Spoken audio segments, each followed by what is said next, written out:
When you're hot, you don't need to know a bunch of spy tricks to get information. Men, women, small children, and the occasional pet all tend to respond to a pretty girl. This made being Fiona a rather pleasurable experience. She didn't like to think that things had been handed to her on a silver platter simply because she was attractive. And really, if you're going to have something on a platter, would it be a life of crime? No. Fiona tended to believe that she was given good looks to combat the other, less desirable aspects of her personality. Like the tendency she'd had since childhood to punch people in the neck when they bothered her, or her general desire to watch things blow up. And then there was her attraction to unavailable men who, if they had even a smidgen more moral turpitude than she did, would turn her in for what were likely hefty rewards offered on her worldwide. You sell guns to revolutionaries and just common scumbags, and people tend to take it the wrong way, but that was okay by Fiona. A girl has to earn a living, particularly if she doesn't want to depend on a man for a living.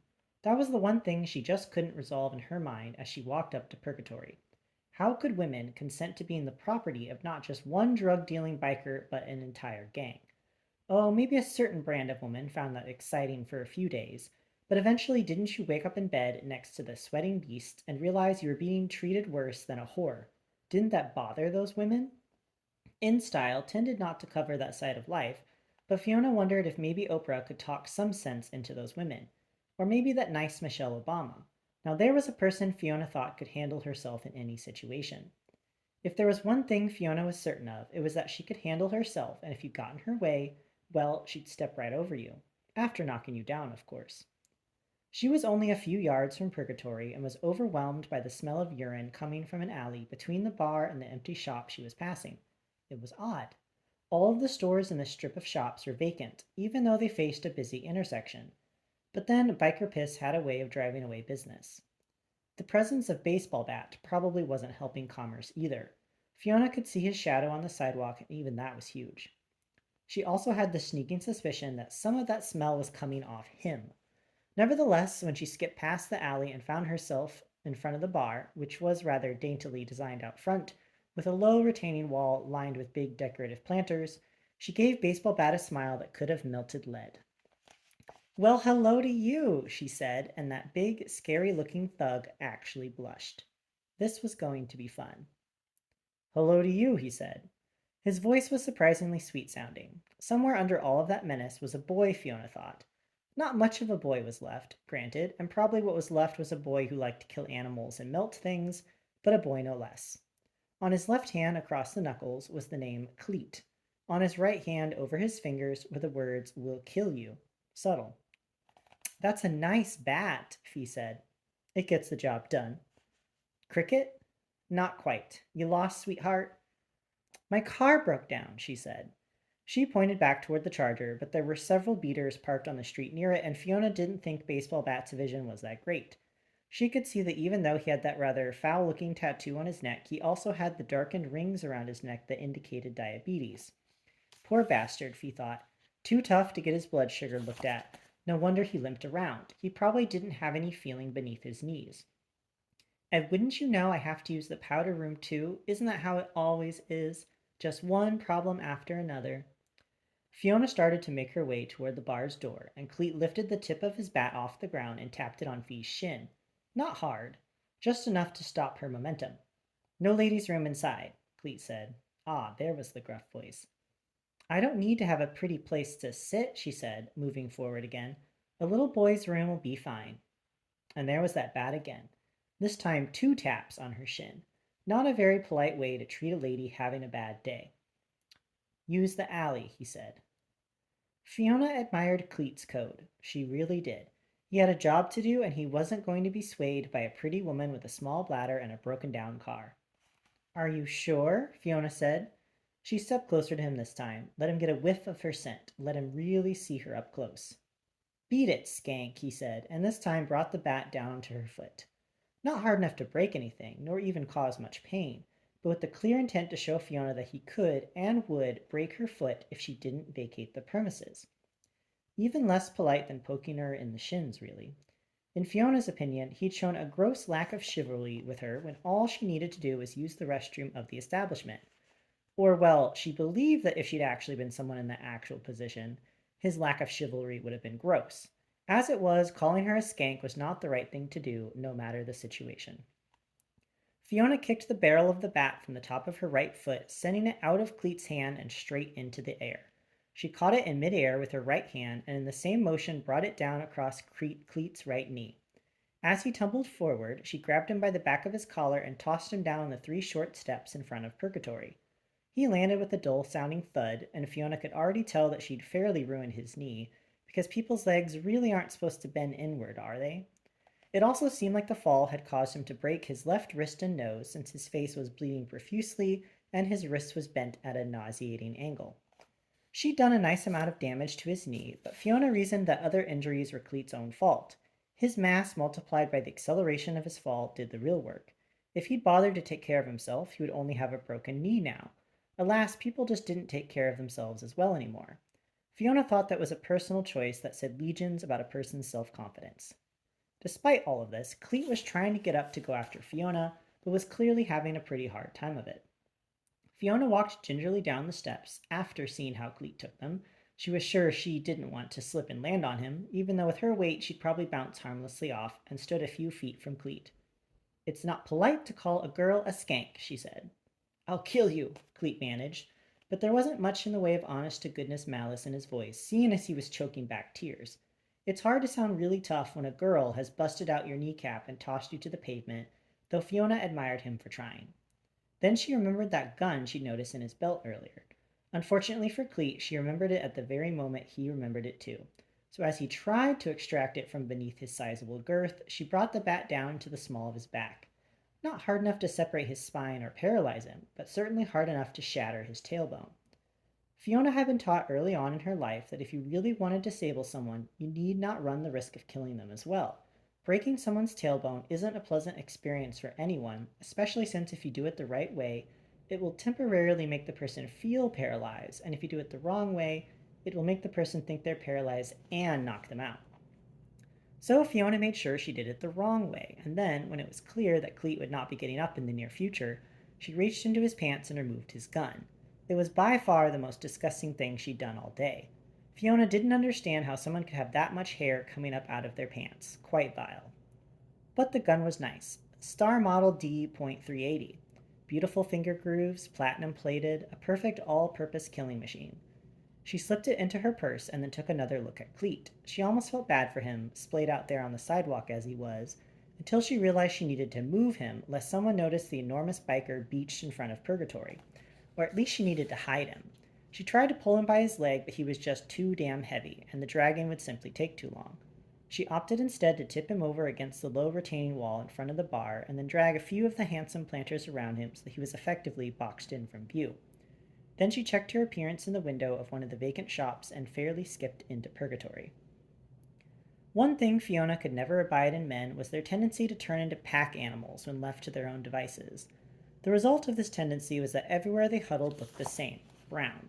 Brown furniture, brown carpet, brown walls, brown television, brown food, brown drinks, brown dirt under their nails, brown jeans that were once blue. Women were far more interesting, at least in terms of their palates. The really weird thing, though, was that places even smelled brown when there was an excess of unfettered men about. Scientists would probably call this pheromones or something, but Fiona thought it all boiled down to the fact that men have never learned how to bathe correctly because none of them are willing to change a light bulb. This was abundantly clear when she walked into Purgatory and was met with a wall of blackness. It took her eyes several seconds to adjust before she could make out the dark brown bar, the 5 dark brown stools that sat empty in front of the bar, and the skinny man wearing a brown shirt and pointing a brown sawed-off shotgun at her. "Whoa," Fiona said, not because she was frightened, but because she figured that someone encountering a shotgun for the first time would be frightened. "How'd you get in here?" Skinny said. "Cleet said I could use the bathroom," Fiona said. Skinny relaxed a bit, but not to the point that he lowered his gun. "You his?" he asked. "I'm nobody's," Fiona said, "but I could be." She kept her eyes on Skinny, but she was also making note of the items in her periphery. There was a door to the right of the bar that looked ahead to a small kitchen area. On her left was an exit sign above a hallway. She could hear voices coming from that direction. Smart. They probably had a boardroom where they conducted business, though Fiona mostly imagined a dozen grimy men sitting around a brown table, each of them emitting brown dirt from their pores. You shouldn't be in here, Skinny said. It'll be his ass and mine. I just gotta go real quick. No one will even know I was here. And then maybe you and me and Cleet can party. He said he was cool if you were cool. This got Skinny's attention. Men. They'd risk getting killed if they thought it might end up that they got themselves a wild time in the process. Okay, Skinny said. Okay. He still had the gun on her, but it felt less like he was doing it because he thought he needed to shoot her, and more like he was doing it because he wasn't much of a multitasker. He needed to think, and that couldn't be done while simultaneously moving his arms. Okay, he said again. He blinked, then set the shotgun down on the bar. It must be nice to be so simple, Fiona thought. How little time would be wasted on things like making choices.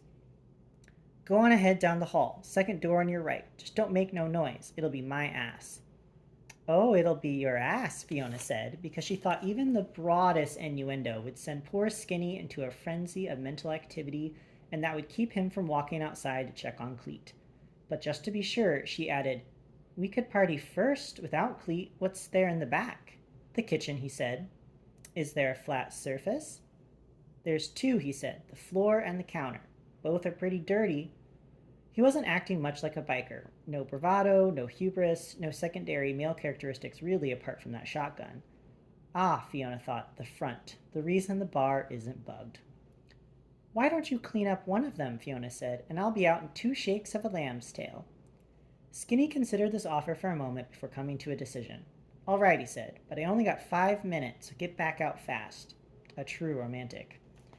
Fiona didn't bother to respond. She just batted her eyelashes a bit, mostly in astonishment, and then headed toward the bathroom. Skinny bounded out from behind the bar into the kitchen and immediately started whistling a tune Fiona recognized as a child's nursery rhyme, though she wasn't sure which one. Maybe The Farmer in the Dell.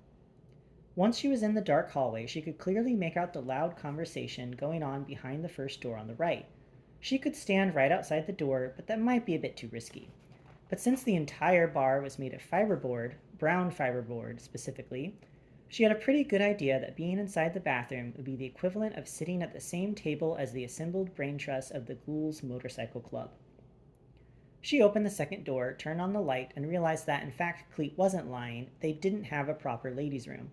Instead, what she found was a single toilet, a Spartan sink, and a mirror that was covered in handprints. On the floor were strewn condom wrappers, broken compacts, crushed beer cans, and ants. Above the toilet, in a handsome scrawl, were the words, Property of the Ghouls. Fiona ached for irony, but was sure there was none to be found. She decided she just wouldn't touch anything.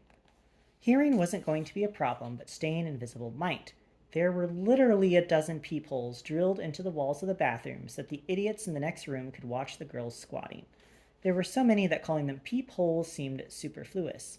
There'd be more privacy if the toilet were out in the hall. Fiona quickly turned the dim overhead light off again, and the darkened bathroom filled with crisscrossing pinholes of light from the room next door. She stood in the middle of the room and listened to the conversation. They were going over the details of the break-in and what they'd learned thus far. All things that Fiona already knew, namely that the stolen drugs had been given to Nick Balsamo and that they'd taken care of that. Do you have a fucking name yet on the crook? A man asked. His voice sounded like sandpaper. Fiona tried to imagine him driving a gold Lincoln. All I got is a last name from Nicky, another man said. There was a pause in the room and it sounded like someone was shuffling papers.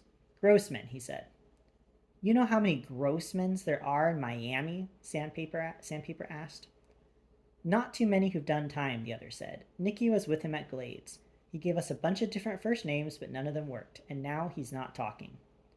A laugh erupted and the man with the sandpaper voice said, Everyone shut up. You think this is funny? This bastard has our shit. All of it. All of you gonna be laughing in prison? You know how hard I've worked to keep your asses on the street? You screw up, you go like those two last night. You want that? Keep laughing. Find this fucker's first name. Find his family. Find everything about him and get me our shit back. Fiona decided right then that staying around any longer would be fruitless and dangerous. She had been gone only a few minutes, so Skinny would be ready for action and probably wouldn't notice her leaving. She reached into her purse and pulled out a cell phone, dialed an e-voice mailbox number she had that delivered a digital voice file directly to an email address, and then wedged the phone between the toilet and the Swiss cheese wall. The recording wouldn't be admissible in a court of law, but Fiona didn't mind that. If they needed to give it to the police, she was sure they'd figure out a use for it. how she could have used the simple bit of technology when she was a teenager. Fiona stepped out of the bathroom at the same time a squat man with a major league and, like everything else in the bar, brown and greasy, mullet came out of the meeting. She thought he looked like a hobbit with a handlebar mustache, really. Sadly, he wasn't looking in Fiona's direction, which was really too bad for him, since Fiona was able to grab the back of his hair and slam his head into the wall, dropping him to the floor in a heap. Generally, Fiona wasn't big on saying menacing things to passed out people. What was the use? But as she stepped over the hobbit and made her way to the front door, she said, "That was for the peepholes." She paused once to check on Skinny. He'd left the door to the kitchen open so she could see his shirtless form sweeping up the floor. His class knew no bounds. He'd left his shotgun on the bar, so Fiona picked that up too. Along with Cleet's .380, she'd made a nice profit from this endeavor and also got to beat the crap out of two members of that fine underclass known as biker scum. A good day.